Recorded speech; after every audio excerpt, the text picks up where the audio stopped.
오늘은 18회 예고편에서 부상을 입은 장현을 구한 여인의 정체와 길채집에서 발견된 피 묻은 이불에 대해 자세히 알아보겠습니다.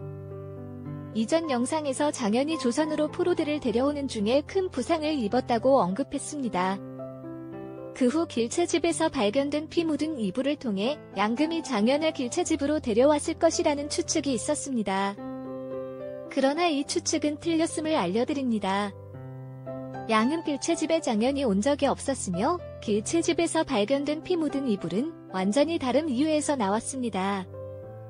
예고편에서 장현이 그곳을 방문하고 길채를 간호한 것처럼 보이게 만들었지만 이는 모두를 속이기 위한 연출이었습니다. 그렇다면 길채집에서 갑자기 발견된 피 묻은 이불의 이유는 무엇일까요? 길채는 월경 중이지 않았고 장년과 밤새 놀다가 손가락이 찔려 피가 난 것도 아니었습니다. 어떤 이들은 길채 처녀였던 장년이 누군가에게 돌멩이를 맞아 피가 난 것이 아닐까 추측합니다. 그러나 이런 해석은 황당한 면이 있습니다. 어떻게 부상당한 장현과 길채 장면을 합성해 마치 길채가 장현을 돌봤던 것처럼 연출할 수 있을까요? 이런 낚시는 이제 더 이상 속임이라고 볼 수밖에 없습니다. 그렇다면 현재 장년은 어디에 있을까요?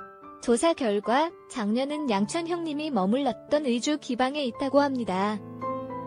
또한 장년을 간호하던 여성은 사실 영랑이었는데 장년의 머리를 올려주고 심양왕씨를 탈출할 수 있도록 도와준 사람이었습니다. 장년이 누워있던 장소에 있는 나비 문양 초대는 영랑과 함께 보낸 밤의 기억이 담긴 곳이었기 때문입니다. 그런데 궁궐에서 사용하는 비싼 나비 문양 초대가 어떻게 지방의 기방에 있는 것일까요? 이는 의문입니다.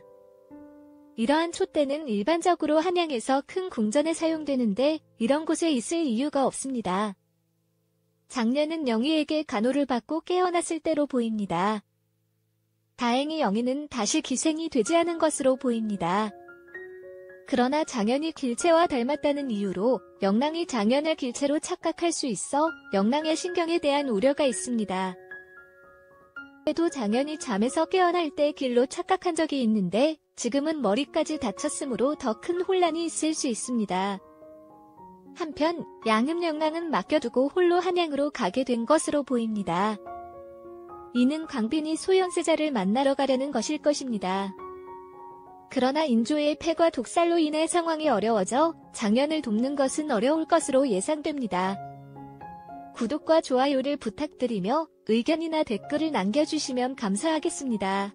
이런 상황에 대한 내용은 여기까지입니다. 오늘 시청해주셔서 감사합니다.